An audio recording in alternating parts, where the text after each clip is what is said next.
Livre de Dag Heward-Mills. Les démons et comment les affronter. Chapitre 16. Les démons opèrent à partir d'une distance spirituelle et non physique. La confusion quant à l'apparente compatibilité entre le Saint-Esprit et les forces des ténèbres peuvent s'expliquer par ce principe. Lorsqu'une chose est physiquement proche, cela ne veut pas dire qu'elle est spirituellement proche. En d'autres mots, une distance de kilomètres, de 1000 kilomètres dans le monde physique ne représente pas 1000 kilomètres dans le règne spirituel. Un objet peut être à la porte, à côté physiquement, mais éloigné à des milliers de kilomètres spirituels. C'est la raison pour laquelle une personne peut être à proximité d'une personne spirituelle, mais ne peut pas être affectée par l'onction sur sa vie. Il est physiquement proche, mais spirituellement très loin. Quelqu'un d'autre pourrait être éloigné par des milliers de kilomètres et recevoir une plus grande bénédiction que celui qui est tout près. Jésus dit: un prophète n'est pas accepté dans sa propre maison.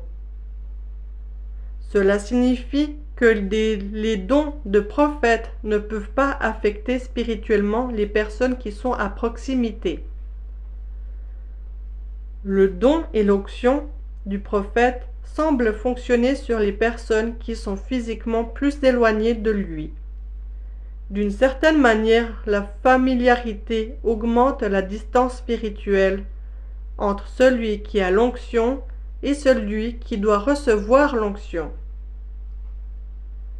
Et il était scandalisé à cause de lui. Mais Jésus leur dit: un prophète n'est méprisé que dans son propre pays et dans sa propre maison. Écriture biblique dans Matthieu chapitre 13 verset 57. Et il était pour eux une occasion de chute. Mais Jésus leur dit: un prophète n'est méprisé que dans sa patrie et dans sa maison. Matthieu chapitre 13 verset 57. Je trouve que l'onction du Seigneur coule plus facilement de ma vie vers ceux qui sont bien plus éloignés de moi physiquement. Beaucoup sont proches physiquement, mais loin spirituellement. Ceci prouve que la théorie de la distance spirituelle et de la distance physique sont deux choses différentes. La distance spirituelle. La notion de distance spirituelle existe dans le règne spirituel.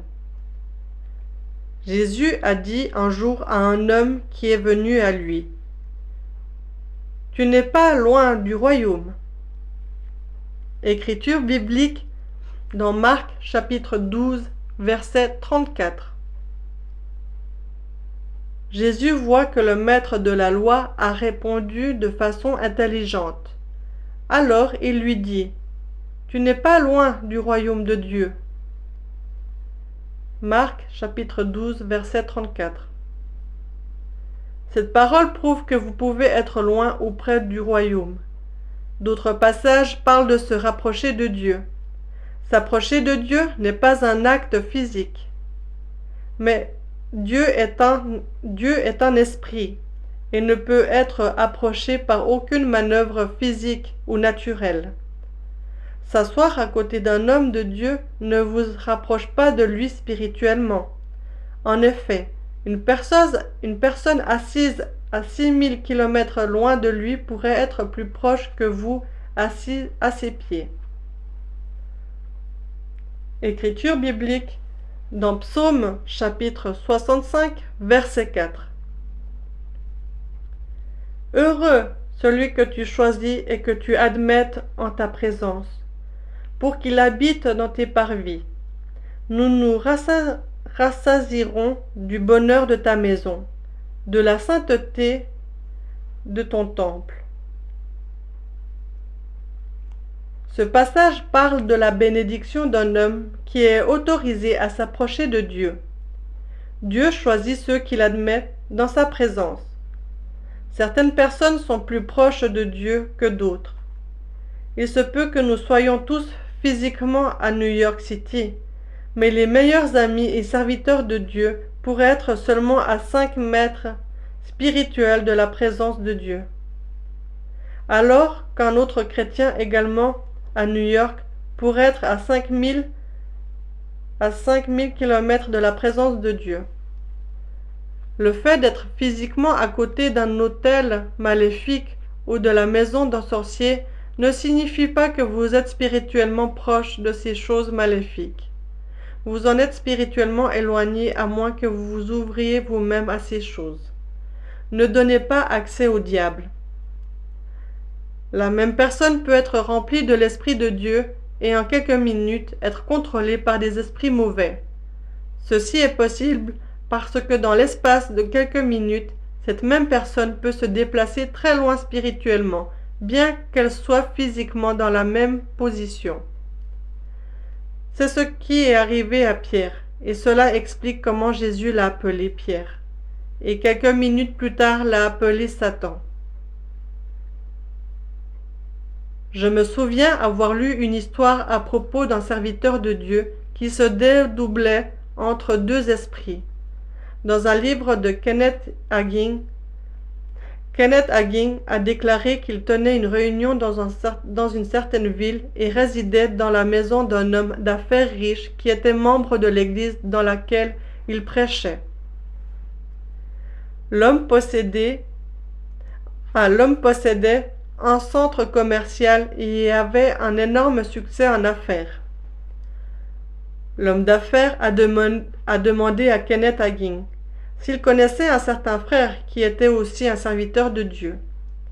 Kenneth Hagin a répondu qu'il connaissait cet homme et était convaincu qu'il était appelé par Dieu. Et il marchait avec intégrité devant Dieu dans le ministère, jusqu'à ce qu'il ait commencé à se soumettre à de faux esprits. L'homme d'affaires a dit à Kenneth Hagin que leur église avait aidé à soutenir ce serviteur de Dieu pendant un programme dans leur ville et presque chaque jour.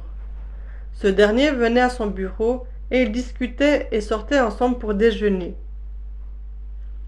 Cet homme d'affaires possédait un héritage, une bague en diamant de 7 carats, qu'il avait hérité de son père. Il portait rarement. Il l'avait emballé dans un mouchoir et rangé dans le fond arrière droit de la commode dans sa chambre. Le serviteur de Dieu est allé dans le bureau de l'homme d'affaires et lui a parlé de ce bien de famille qui lui avait été légué par son père.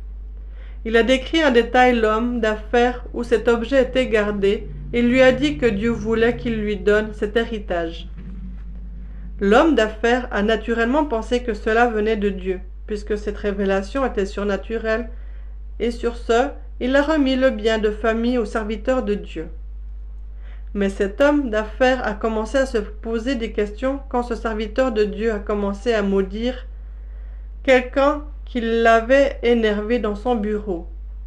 En outre, peu de temps après qu'il eut quitté la ville, 2 hommes l'ont approché pour lui dire que pendant que ce serviteur de Dieu était dans la ville, il avait été impliqué dans l'homosexualité. Il était en colère contre lui-même pour avoir donné son héritage de famille à un homme qui ne marchait même pas avec Dieu. Le révérend Hagin écrit dans son livre que l'Esprit de Dieu lui avait soufflé que cet homme utilisait des puissances occultes et des esprits familiers lorsqu'il l'a rencontré plus tard au cours d'une réunion. Ce serviteur de Dieu avait dans le passé un ministère de guérison extraordinaire, avec des guérisons surnaturelles, attestées par des médecins. Il avait toutefois cédé à la chair et s'en ouvert lui-même au diable. Comme vous pouvez le voir dans cette histoire, l'homme de Dieu opérait à la fois par le Saint-Esprit et ensuite par des esprits familiers. Fin du chapitre 16. Du reste, mon fils, tire instruction de ces choses. On ne finirait pas si l'on voulait faire un grand nombre de livres.